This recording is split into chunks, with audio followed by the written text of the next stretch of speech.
आप ये कह रहे हैं कि महाराज जी जो हिमालय पर हजार हजार वर्ष तपस्या करते हैं, अब हजार वर्ष तो सतयुग त्रेता द्वापर में होती थी, पर कलयुग में भी कई लोग ऐसे हैं जो हिमालय में रहते हैं, इतना तप करते हैं, भोजन छोड़ देते हैं, व्रत नियम का पालन करते, उन पे तो देवता आते नहीं। और ग्रह गृहस्थियों में उल्टा सीधा खाने पीने वाले, सब प्रकार के व्यंजनों में रहने वाले, सब प्रकार की स्थितियों में आने जाने वाले, संसार के भोग विलासों में रहने वाले, उन पे बहुत जल्दी भगवान आ जाते हैं। और ये नवरात्रि के समय तो अच्छा, सबसे पहले नवरात्रि की बहुत बहुत शुभकामनाएं।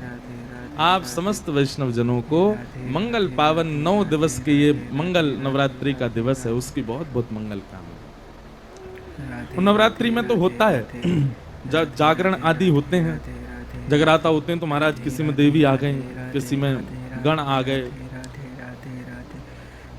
हम तो इस बात को कहते हैं, लोग हमारे पीछे पड़ जाते हैं, फिर हमारा विरोध करते हैं कि महाराज जी ऐसा बोल रहे हैं व्यास मंच से। देवी देवताओं को हम ही मिले आने के लिए। और दूसरी बात, भगवान केवल आपके और मेरे नहीं है। ये 8 खरब तो केवल 8 अरब तो केवल मानवों की जनसंख्या है। जलचर जीव कितने हैं, आकाश में उड़ने वाले पक्षी कितने हैं, वन में कितने पशु हैं, ठाकुर जी सबके हैं। और इतने खरबों अरबों जनमानस में, और ये भी एकाध जनमानस नहीं है। भगवान के एक रोए कूप में हमारी पृथ्वी जैसे करोड़ों पृथ्वियां हैं, हमको पता ही नहीं है उनके बारे में। और ठाकुर जी सबके हैं, उसमें भी मुझ पे भगवान आ गए, मुझ पे देवी देवता आ गए। मैं इतना पवित्र हूं। दत्तात्रेय ने 24 गुरु बनाए। भगवान श्री दत्तात्रेय जी का चरित्र आता है भागवत में। हमने 1 महीना की कथा की थी, कहाँ? नासिक में। और जब नासिक में 1 महीना की कथा हुई, बहुत ध्यान पूर्वक और सब लोग बिल्कुल सावधानी से कथा में बैठे। तो नासिक में जब 1 महीना की कथा हुई, तो उस 1 महीना की कथा में हमने हर दिन दत्तात्रेय जी के एक गुरु के विषय में कुछ कहा। दत्तात्रेय जी के एक गुरु हैं भृंगी कीट। भृंगी कीट एक कीड़ा होता है। वो कीड़ा क्या करता है, वो दूसरे छोटे छोटे कीड़ों को पकड़ के ले जाता है और अपने बिल में उनको रख देता है। और फिर भृंगी कीट कीड़ा उन छोटे कीड़ाओं को इतना डराता है, इतना डराता है, इतना डराता है कि 24 घंटा उसको देखते देखते देखते देखते वो छोटे छोटे कीड़े भृंगी कीट ही बन जाते हैं। उसका दर्शन करते करते वो भृंगी कीट बन जाते हैं। भृंगी कीट ऐसे ही अपना वंश आगे बढ़ाता है, कीड़ों को पकड़ करके अपने बिल में डाल के अपना रौद्र रूप दिखा के उनको भयभीत करके 24 घंटा उनके सामने घूमते घूमते घूमते उन कीड़ों को और कुछ सोचने ही नहीं देता। सोचते सोचते सोचते वो कीड़े भी भृंगी कीट बन जाते हैं। उनको लगता है कि हम भी इसी की तरह हैं।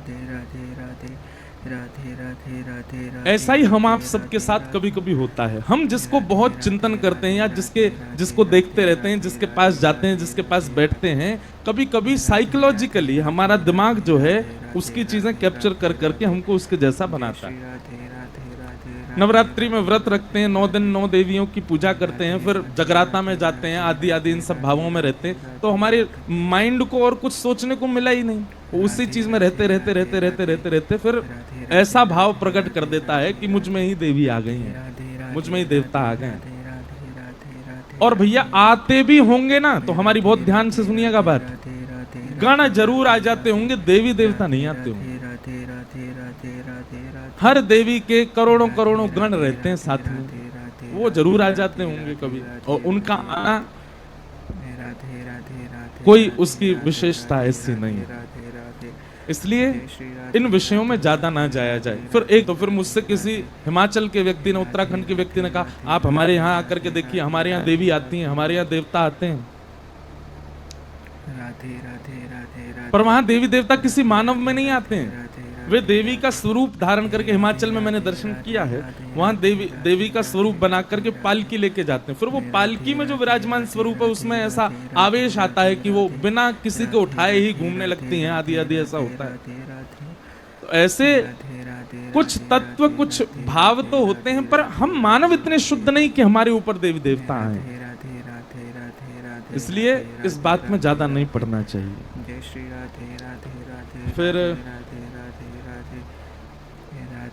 किसी का प्रश्न है कि भक्ति पथ पर चलते चलते बीच बीच में आपका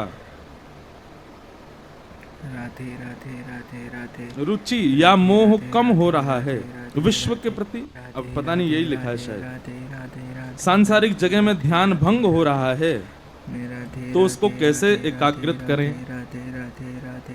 मतलब अब इनका प्रश्न ये है कि भक्ति पथ पर चलते चलते संसार से अगर ध्यान भंग हो रहा है तो क्या करें। तो भाई संसार से तो ध्यान भंग होगा ही, राधे राधे राधे। संसार तो छूटेगा ही। राधे राधे। अब आप चाहते हैं कि संसार भी रहे और भक्ति भी रहे, तो एक म्यान में दो तलवार कैसे रहेंगे, एक ही के रह पाओगे। और दोनों पे रह लेते हैं ना, कई लोग बड़े वर्सटाइल होते हैं, वो संसारी भावों में भी रह लेते हैं और भक्ति भाव में भी रह लेते हैं, गिरेंगे एक दिन। दो घोड़े पे पैर धर के दौड़ोगे तो एक दिन गिर जाओगे, इसलिए एक ही के रहो। हाँ, ये जरूर कर सकते हो कि आप मानसिक भाव से आध्यात्मिक रहो और बाह्य भाव से संसारी रहो। एक नाटक आडंबर जैसा कर दो संसारी होने का, वो तो संभव है। जैसे अभी हम उल्टा करते हैं, हम क्या करते हैं, हम हैं तो संसारी पर दिखाते कैसे हैं कि हम वैष्णव हैं, हम भक्त हैं, हम ठाकुर जी के, हम बड़े पवित्र हैं, हम बड़े शुद्ध हैं, हमारा मन बड़ा पवित्र है, पर हैं बड़े संसारी। इसका विपरीत होना चाहिए। वास्तविकता में कैसे रहो, बोले परम वैष्णव रहो, पर दिखाओ कैसा कि आप तो महासंसारी हो, दिखाओ संसारी, रहो वैष्णव। उल्टा करते हैं हम, रहते संसारी हैं दिखाते वैष्णव हैं, वो गलत है। रावण राक्षस है पर संत बनकर के आया सीता जी का हरण करने, इसीलिए तो उसको मारा राम जी ने।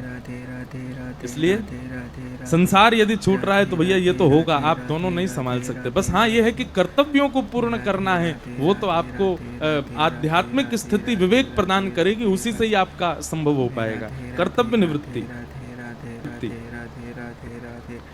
जय श्री राधे राधे राधे राधे राधे राधे राधे। अगर हम बिना दीक्षा लिए वैष्णव तिलक उर्धपुंड लगाते हैं तो क्या लाल जी के प्रति आडंबर है? नहीं, ऐसी कोई बात नहीं है, हम इसका उत्तर दे चुके हैं। आप एक स्वरूप तिलक धारण कर सकते हो, दीक्षा के बाद गुरु प्रदत्त जो तिलक स्वरूप है वो धारण करो। फिर आपका अगला भाव क्या है? जब परिवार के सदस्य हमसे पूछते हैं कि तुम लोग ये तिलक या तुलसी माला क्यों धारण करते हो और किस लिए धारण करते हो, तब हम उनसे कहते हैं कि हम तुलसी माला और तिलक लाल जी को प्रसन्न करने के लिए धारण करते हैं। तो वह हमसे कहते हैं कि ये तो आडंबर है, बोलने दो। देखो एक मेरी बात सुनना, एक व्यसनी व्यक्ति को देखो, व्यसनी व्यक्ति धुआं उड़ाता है, मदिरा पान करता है, दुनिया भर के उल्टे सीधे काम करता है, मुर्गा खा जाता है, जाने क्या क्या करता है। लोग उसको समझाते हैं कि नहीं, ए भाई ये गलत है, ये मत किया करो, ये मत किया, इससे ये होता है, इससे ये होता है, इससे ये होता है, ऐसा ऐसा सब समझाते हैं। क्या करता है? एक कान से सुनता है, दूसरे से निकालता है, व्यसन कभी नहीं छोड़ता। ऐसे भक्त को होना चाहिए।